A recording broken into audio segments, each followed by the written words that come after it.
శుక్లాంబరధరం విష్ణుం శశివర్ణం చతుర్భుజం ప్రసన్నవదనం ధ్యాయేత్ సర్వవిఘ్నోపశాంతయేత్ అగజాననపద్మార్కం గజాననమహర్నిశమనేకదంతం భక్తానాం ఏకదంతం ఉపాస్మహే. వ్యాసాయ విష్ణురూపాయ వ్యాసరూపాయ విష్ణవే నమో వై బ్రహ్మనిధయే వాసిష్ఠాయ నమో నమః. గురుర్బ్రహ్మ గురుర్విష్ణు గురుర్దేవో మహేశ్వర గురుర్సాక్షాత్ పరం బ్రహ్మ తస్మై శ్రీ గురవే నమః. ఈ ప్రేరణకు కారణమైనటువంటి గురుదేవులు బ్రహ్మశ్రీ చాగంటి కోటేశ్వరరావు గారి పాదపద్మాలకు సభక్తిపూర్వకంగా నమస్కరిస్తున్నాను. శ్రీ గురుభ్యో నమః.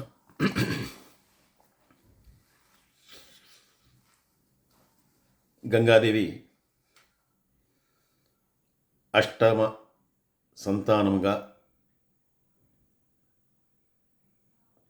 వారి కోరికలపై తన యొక్క గర్భమున జన్మించినటువంటి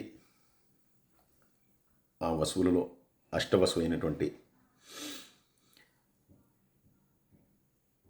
దేవవ్రతుడు అని ఆయనకి పేరు. అలాగే గంగాదేవి యొక్క కుమారుడు కాబట్టి గాంగేయుడు. ఆయనను శంతన మహారాజు గారు మొట్టమొదటి 7 శిశువులని కూడా ఆవిడ తనలోనే అంటే ఆ గంగా నదిలో పారవేసి వాళ్ళందరికీ కూడా ఒక రకంగా మోక్షాన్ని కలిగించి, అంటే మళ్ళీ వాళ్ళు దేవలోకంలోకి వెళ్ళిపోయేలాగా వాళ్ళ యొక్క స్థానాన్ని వాళ్ళు చేరుకునేలాగా చేసేటటువంటి ఉపకారాన్ని చేసినటువంటి ఆ గంగాదేవిని 8వ కుమారుడు కలిగినప్పుడు శంతనుడు ప్రశ్నించడం వలన, అడ్డుకోవటం వల్ల శంతన మహారాజు గారిని వదిలిపెట్టేసి ఆ 8వ కుమారుడైనటువంటి ఆ దేవవ్రతుడిని తీసుకుని ఆవిడ వెళ్ళిపోయింది. అలా వెళ్ళిపోయిన తర్వాత శంతన మహారాజు గారు చేసుకున్నటువంటి భార్య అంటే గంగాదేవి వెళ్ళిపోయిన తర్వాత ఈయన ధర్మబద్ధంగా రాజ్యాన్ని పరిపాలిస్తూ ధర్మము ధర్మము ధర్మము ఇది ఈ వంశంలో వచ్చినటువంటి వాళ్ళందరూ కూడా పాటిస్తూ వచ్చినటువంటిది. అది మనం ఏ ఆతి మహారాజుని తీసుకున్నా, ఎవరిని చూసినా కూడా వీళ్ళందరూ కూడా కురువుని తీసుకున్నా, ఇలాగా పూర్వుని తీసుకున్న వీళ్ళందరూ కూడా ధర్మబద్ధంగా పరిపాలించినటువంటి వాళ్ళే. ఇలా ధర్మబద్ధంగా పరిపాలిస్తూ తన యొక్క కీర్తి ప్రతిష్టలన్నీ కూడా అన్ని లోకాలకు వ్యాపించగా, అలాగే భూమండలం మీద ఉన్నటువంటి మిగిలినటువంటి రాజులందరూ కూడా ఆయన్ని చాలా విశేషంగా ఈయనకి వాళ్ళ యొక్క సహకారంతో వాళ్ళ యొక్క సేవలను చేస్తుండగా ఈయన అఖండమైనటువంటి ఆ భూమండలాన్ని, అనేకమైనటువంటి సముద్రాల వరకు వ్యాపించినటువంటి ఆ భూమిని, ప్రజల్ని రక్షించడంలో ఆయన మగ్నుడయ్యాడు. అయితే ఒకానొక రోజున ఆయన గంగా నది తీరానికి రావడం జరిగింది. కారణం ఏంటంటే ఆ గంగా నది పలచబడిపోయి గంగా నది యొక్క ప్రవాహం అంతా కూడా తగ్గిపోయినట్టుగా చాలామంది తనకి తెలియజేయటం, తాను ధర్మబద్ధంగా పరిపాలిస్తున్నా కూడా ఎందుకు ఈ రకమైనటువంటి పరిస్థితి వచ్చింది, ఎందుకు గంగా నది ఇలా క్షీణించిపోయింది అని చెప్పి దానికి కారణం ఏంటని చెప్పి వచ్చాడు. అంటే ఎప్పుడైతే రాజు ధర్మబద్ధంగా పరిపాలిస్తూ ఉంటాడో, ధర్మం అనేటటువంటిది చక్కగా అందరి చేత పాటింపబడుతూ ఉంటుందో ఆ దేశం సుభిక్షంగా ఉంటుంది. అంటే ఋతువులన్నీ కూడా సక్రమంగా వాటికి అంటే కాలానుగుణంగా ఋతువులన్నీ కూడా వస్తూ ఉంటాయి. అలాగే సస్యములు బాగుంటాయి. కాబట్టి ఇవన్నీ జరగాలంటే ఏంటంటే ధర్మబద్ధమైనటువంటి ఆచరణ, అలాగే ఆచరణకు మూలమైనటువంటి రాజుగారు ముందరగా ధర్మవర్తనుడై ఉండాలి. అదే కనుక అధర్మవర్తనుడైతే కనుక ఆ రాజ్యం అనేటటువంటిది ఎప్పటికీ కూడా సుభిక్షముగా ఉండదు అనే మన శాస్త్రాలన్నీ కూడా చెప్తున్నాయి. ఈయన ఇట్లా ధర్మవర్తనంగా పరిపాలిస్తున్నా కూడా ఎందుకు ఆ గంగా నది యొక్క ప్రవాహం అంతా కూడా క్షీణించిపోతూ ఉంది, దానికి కారణం ఏంటా అని చెప్పి చూద్దామని చెప్పి ఆయనే చాలామంది తెలియజేశారు. ఆయన దాన్ని చూద్దామని చెప్పి వచ్చి ఆ గంగా నది ఎందుకు ఇంత ప్రవాహం తగ్గిపోయింది, ఎందుకు ఇంత క్షీణించిపోయింది అని చెప్పి ఆయన గంగా నదిని దాటుకుని ఆవలి ఒడ్డుకు వెళ్ళాడు. అక్కడికి వెళ్తే అక్కడ ఉన్నటువంటి, అంటే ఆవలి ఒడ్డు ఉన్నటువంటి ఇసుక తిన్నెల మీద ధనుర్విద్యాభ్యాసాన్ని చేస్తూ గంగానది ప్రవాహానికి తన యొక్క ధనుర్విద్యాభ్యాసం వలన ఆ యొక్క ప్రవాహానికి అంతరాయం కలగజేసినటువంటి ఒక యువకుణ్ణి చూశాడు.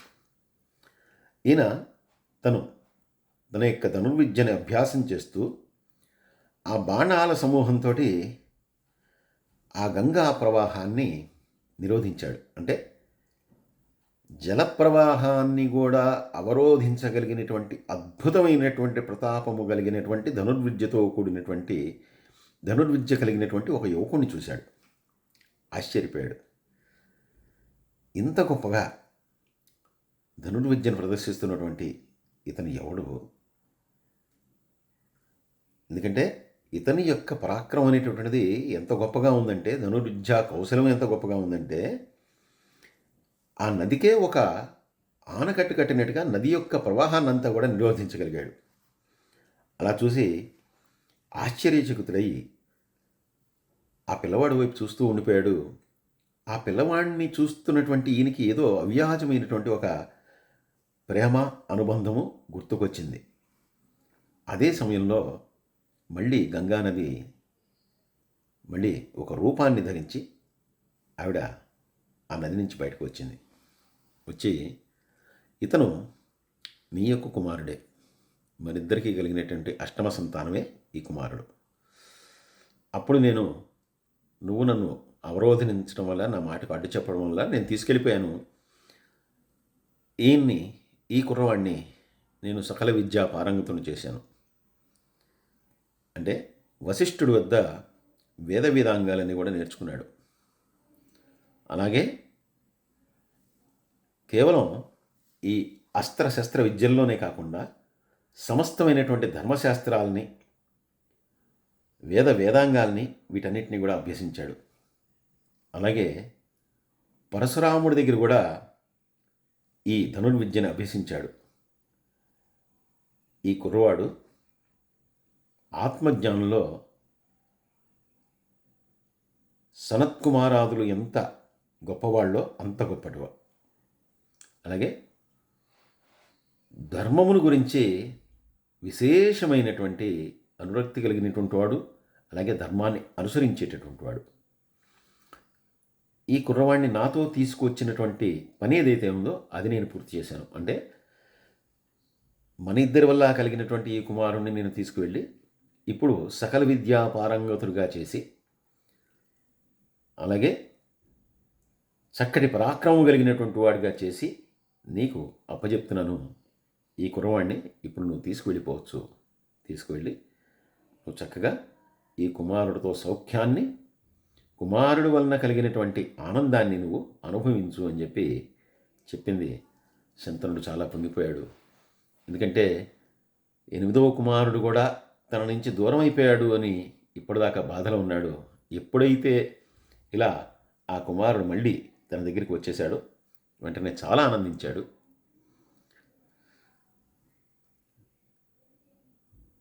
ఇంటికి తీసుకొచ్చాడు, రాజ్యానికి తీసుకొచ్చి వెంటనే తన మంత్రులందరినీ కూడా పిలిచి వెంటనే సకల జనుల ముందర, తన యొక్క మంత్రుల ముందర, ప్రముఖుల ముందర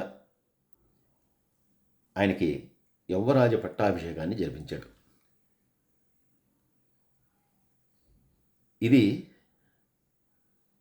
వ్యాస భారతాన్ని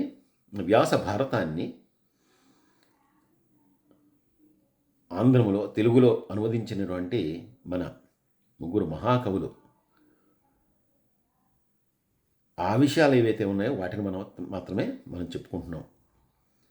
అంతేగాని మనకి అనేకమైనటువంటి విషయాలంటే మనం చూసేటటువంటి చిత్రాల్లో కానీ, లేదంటే మనం వినేటటువంటి కథల వలన కానీ అనేక విషయాలు తెలుస్తాయి. కానీ యథార్థమైనటువంటిది ఏదైతే ఉందో అది కేవలం వ్యాస భారతం మాత్రమే.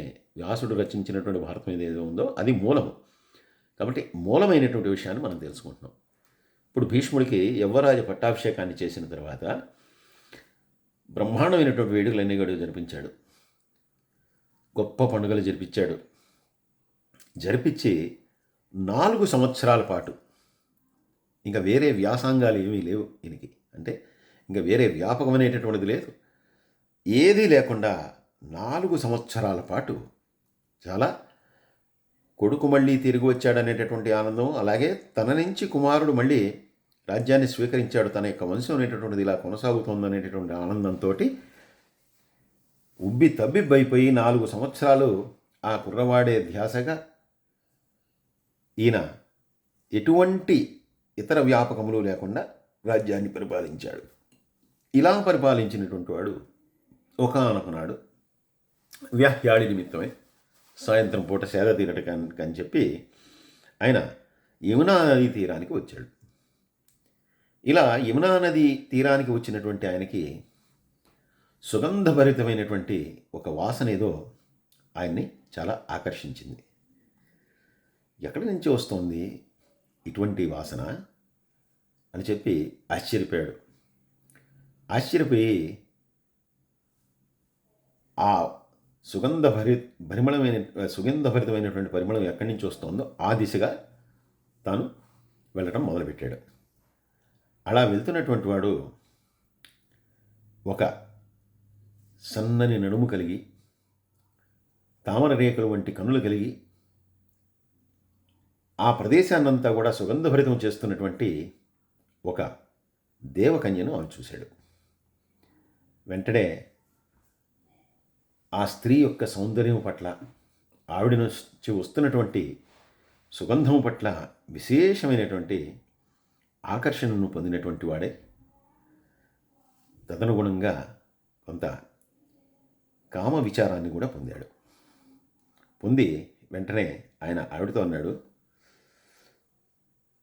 నువ్వు చాలా సౌందర్యవతిగా ఉన్నావు, అంతేకాదు ఏదో దివ్యమైనటువంటి సుగంధం అనేటటువంటిది నీ నుంచి వస్తుంది, నువ్వు ఇక్కడ ఎందుకు ఉన్నావు? ఎవరూ లేనటువంటి ఈ ప్రాంతంలో నువ్వు ఇక్కడ కనిపించడం అనేటటువంటి చాలా ఆశ్చర్యంగా ఉంది, నువ్వు ఎవరు అని చెప్పి అడిగాడు. అయితే ఆవిడ, నేను దాశరాజు అనేటటువంటి జాలర్లందరికీ కూడా నాయకుడైనటువంటి వాని యొక్క కుమార్తెను. నేను నా తండ్రి గారి ఆజ్ఞ మీద ఈ యమునా నదిలో ఒక పడవ నడుపుతూ ఈ ఒడ్డున వారిని ఆ ఒడ్డుకి, ఆ ఒడ్డు వారిని ఈ ఒడ్డుకి చేర్చేటటువంటి పనిని నేను చేస్తూ ఉంటాను అని చెప్పి తన యొక్క వివరాలను ఇంద్రుని యొక్క వైభవాన్ని కలిగినటువంటి ఆ శంతన మహారాజు గారికి తెలియజేసింది. వెంటనే శంతన మహారాజు గారు ఆవిడ యొక్క తండ్రి అయినటువంటి దాశరాజును కలవటానికి అక్కడి నుంచి వెళ్ళాడు. మనకి వెంటనే ఈయనే అడగటం పెళ్లి చేసుకోమని ఇలాంటివేమీ కూడా మనకి ఇక్కడ చెప్పబడలేదు. వెంటనే వచ్చినటువంటి శంతన మహారాజు గారిని భక్తి శ్రద్ధలతో పూజించాడు దాసి మహారాజు గారు. ఎందుకంటే అఖండమైనటువంటి ఎన్నో సముద్రాల మధ్య వ్యాపించినటువంటి భూమండలానికి అంతా కూడా ఈయన రాజుగారు కాదు, చక్రవర్తి. అనేక మంది రాజులు ఈయనకి సేవలు చేస్తూ ఉంటారు. అటువంటి వాడు తన దగ్గరికి వచ్చాడని చెప్పి కేవలం అక్కడ ఉన్నటువంటి కొన్ని ప్రాంతాల్లో మాత్రమే తన యొక్క వృత్తి ద్వారా చేపలన్నింటినీ కూడా పట్టుకునేటటువంటి వృత్తిని చేస్తున్నటువంటి జాలరులకు నాయకుడైనటువంటి దాశరాజు గారు అంత పెద్ద భూమండలాన్ని పరిపాలించేటటువంటి రాజుగారు తన దగ్గరికి వచ్చానని చెప్పి అతిథి చాలా గౌరవ మర్యాదలతో ఆయన ఆహ్వానించాడు. ఆహ్వానించిన తర్వాత రాజుగారు, నేను నీ యొక్క కన్య అయినటువంటి ఆ సత్యవతిని చూశాను, ఆవిడ యొక్క సౌందర్యం పట్ల నేను ఆకర్షితుడినై ఉన్నాను. నాకు అంతకుముందు వివాహం జరిగింది గంగానదితోటి. అయితే తిరిగి ఆవిడ వెళ్ళిపోయింది. ప్రస్తుతం నాకు భార్య లేదు. అందువల్ల నీ యొక్క కన్యని నేను వివాహం చేసుకుందామని చెప్పి అనుకుంటున్నాను. అందువల్ల నువ్వు అంగీకరిస్తే కనుక నీ కన్యను దానం చేస్తే కనుక, అంటే కన్యాదానం నువ్వు చేస్తే కనుక నేను ఆవిడ్ని గ్రహిస్తాను అని చెప్పి అన్నాడు. వెంటనే దాశరాజు గారు అన్నాడు, అసలు ఆడపిల్ల అనేటటువంటిది పుట్టినప్పుడే ఆవిడ్ని ఎవరో ఒక అయ్య చేతిలో పెట్టవలసి ఉంది. అందువల్ల తప్పకుండా నువ్వు అడిగినటువంటి పనిని ఇవాళ కాకపోతే రేపు, రేపు కాకపోతే ఎల్లుండి ఎప్పుడైనా సరే నేను చేయవలసిందే. అందున నీ వంటి ఉత్తముడైనటువంటి వాడు, నీ వంటి ప్రతాపవంతుడైనటువంటి వాడు అడిగితే అంతకంటే కావలసినటువంటి గొప్ప విషయం ఏమైనా ఉంటుందా? కాబట్టి నువ్వు అడగడం అనేటువంటిది నిజంగా నేను ధన్యుణ్ణి నువ్వు అలా అడగటం వల్ల. కాబట్టి నీలాంటి ఉత్తముడికి ఇచ్చి వివాహం చేయడం అనేటటువంటి దానివల్ల నేను కూడా కృతార్థుడిని అవుతాను.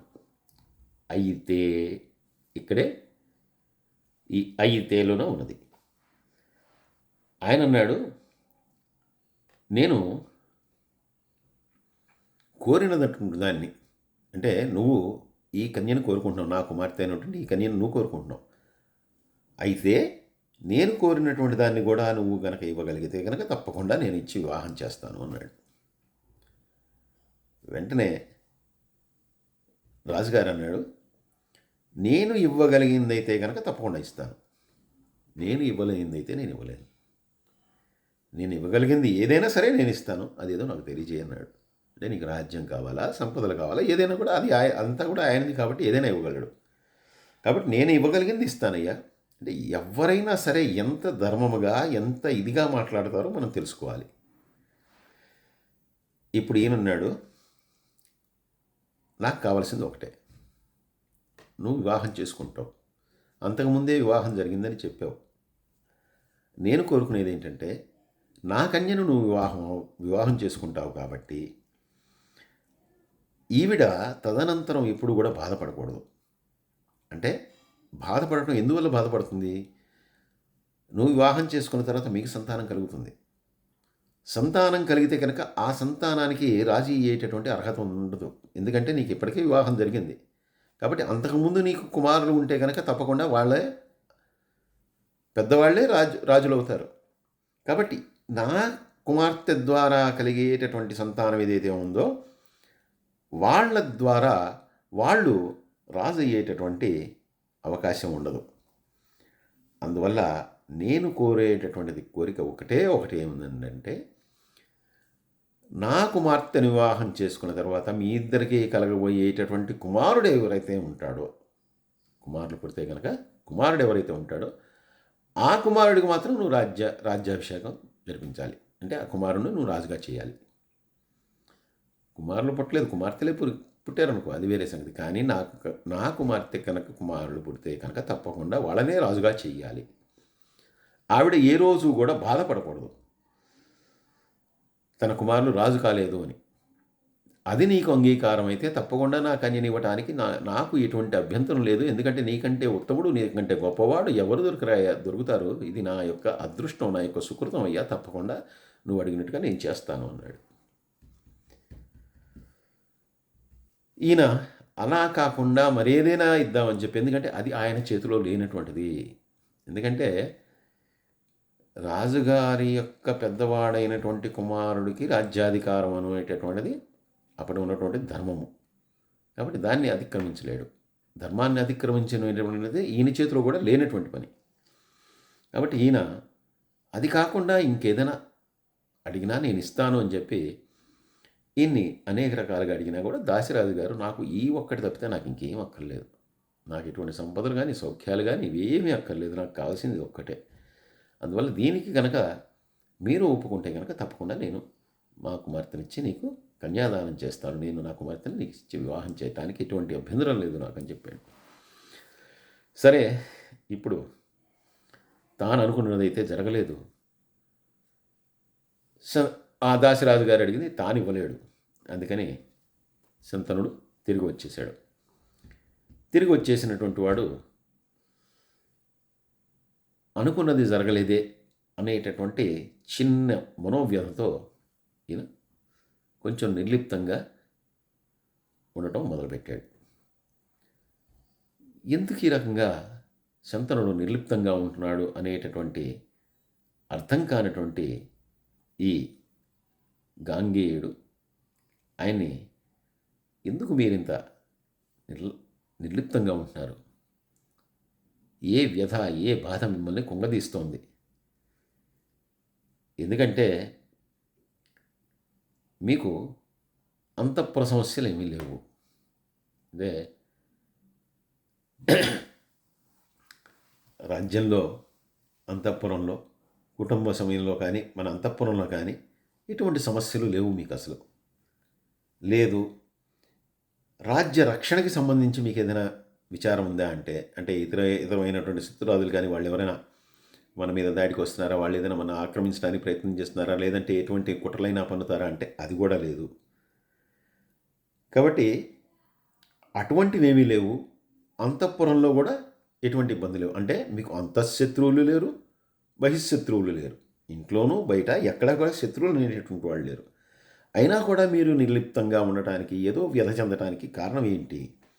ఆ కారణం ఏదో కనుక నాకు తెలియజేస్తే తప్పకుండా నేను చేయగలిగినటువంటిది ఏదైనా కనుక చేసి తప్పకుండా మీకు మళ్ళీ ఉపశాంతి కలిగేట్లాగా చేస్తాను.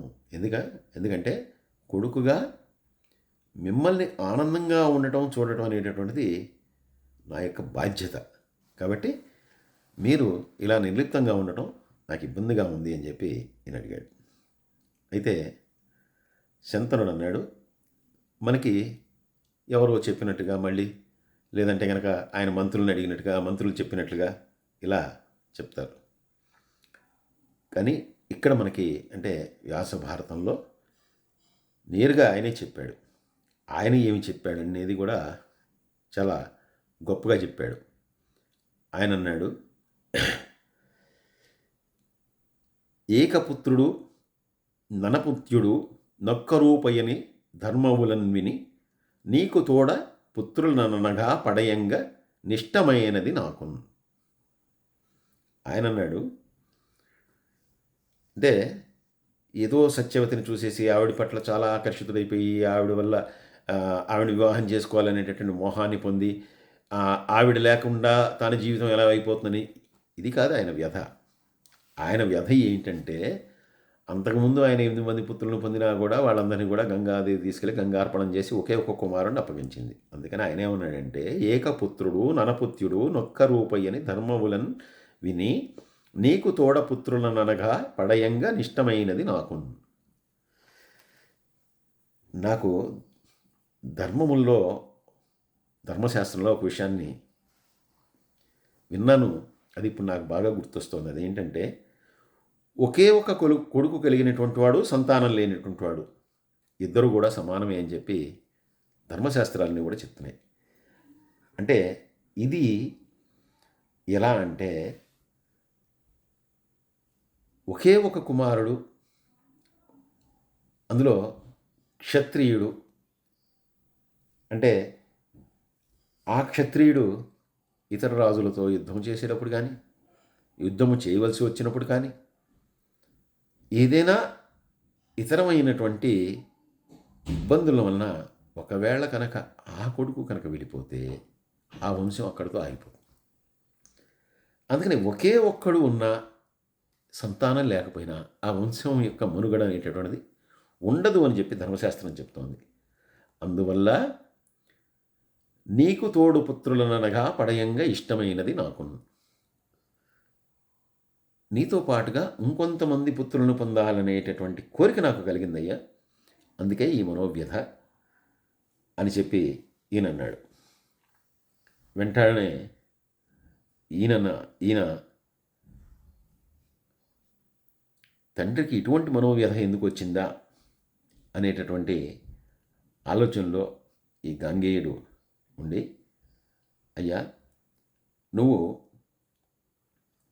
ఇంకా కొంతమందిని పుత్రులుగా పొందాలి అని చెప్పి నువ్వు కోరుకుంటున్నావు. అయితే అటువంటి కార్యము పూర్తవటానికి నేను చేయగలిగింది ఏమైనా ఉందా? అలా ఎందుకంటే నువ్వు ఇంకా కొంతమంది పుత్రులను పొందాలి అని కనుక నీకు కోరిక ఉంటే కనుక దానికి సమాధానం, దానికి చేయవలసింది కూడా నువ్వే. అంటే తదనుగుణంగా నువ్వు మరొక వివాహం చేసుకోవాలి. వివాహం చేసుకుని మళ్ళీ నువ్వు పుత్ర సంతానాన్ని పొందాలి. అందువల్ల నువ్వు అటువంటి వివాహాన్ని చేసుకోవటానికి యోగ్యత కలిగినటువంటి స్త్రీ ఎవరైనా ఉంటే కనుక నువ్వు తప్పకుండా తెలియచేస్తే కనుక దానివల్ల నీకు వివాహం జరుగుతుంది, నువ్వు కోరినటువంటి కోరిక కూడా తీరుతుంది. కాబట్టి అటువంటి స్త్రీ ఎవరైనా ఉంటే కనుక నాకు తెలియజేయి, ఆవిడతో నీ వివాహం జరిగేట్లుగా నేను చేస్తాను, నా ప్రయత్నం నేను చేస్తాను అని చెప్పి ఈయన చెప్పాడు. ఆయన అన్నాడు, నేను ఒక స్త్రీని చూశాను, ఆవిడ పేరు సత్యవతి, ఆవిడ దాసిరాజు అనేటటువంటి ఆమె యొక్క కుమార్తె. కాబట్టి ఆవిడని వివాహం చేసుకుని ఆవిడ ద్వారా సంతానాన్ని పొందాలనుకుంటున్నాను అని చెప్పి ఈయన ఇప్పుడు తన మనసులో ఉన్నటువంటి కోరికని తెలియజేశాడు. వెంటనే ఇప్పుడు ఆ దాసరాజు గారిని కలిసి ఆ కన్యను తన తండ్రి యొక్క ఇష్టానుసారంగా ఆయనకు వచ్చి వివాహం చేయాలని చెప్పి కుమారుడైనటువంటి ఈ గాంగేయుడు దేవవ్రతుడు నిశ్చయం చేసుకుని ఆ దాసిరాజు గారి దగ్గరికి వెళ్ళి దాసిరాజు గారికి తన తండ్రి యొక్క అభిష్టాన్ని ఈ రకంగా తెలియజేశాడు. తెలియజేసిన తర్వాత దాసిరాజు గారు కూడా, తప్పకుండానయ్యా, నీ తండ్రి అయినటువంటి శంతనుడు ఇంతకుముందు తన యొక్క అభిష్టాన్ని నాకు వ్యక్తం చేశాడు. అయితే నేను ఒక కోరిక ఆయన్ని కోరి ఉన్నాను. దానికి ఆయన ఏమి సమాధానం చెప్పలేదు, ఆయన తిరిగి వెళ్ళిపోయాడు. అందుకే నీ తండ్రి గారు ఏదైతే అభిష్టించాడో అది ఇంతవరకు జరగలేదు. ఒకవేళ అది కనుక నువ్వు తీర్చగలిగితే కనుక తప్పకుండా నాకు నీ తండ్రి గారికి నా కుమార్తెను ఇవ్వడానికి ఎటువంటి అభ్యంతరము లేదు అని చెప్పి ఈ దాసిరాజు ఇప్పుడు గాంగేయుడికి తెలియజేశాడు.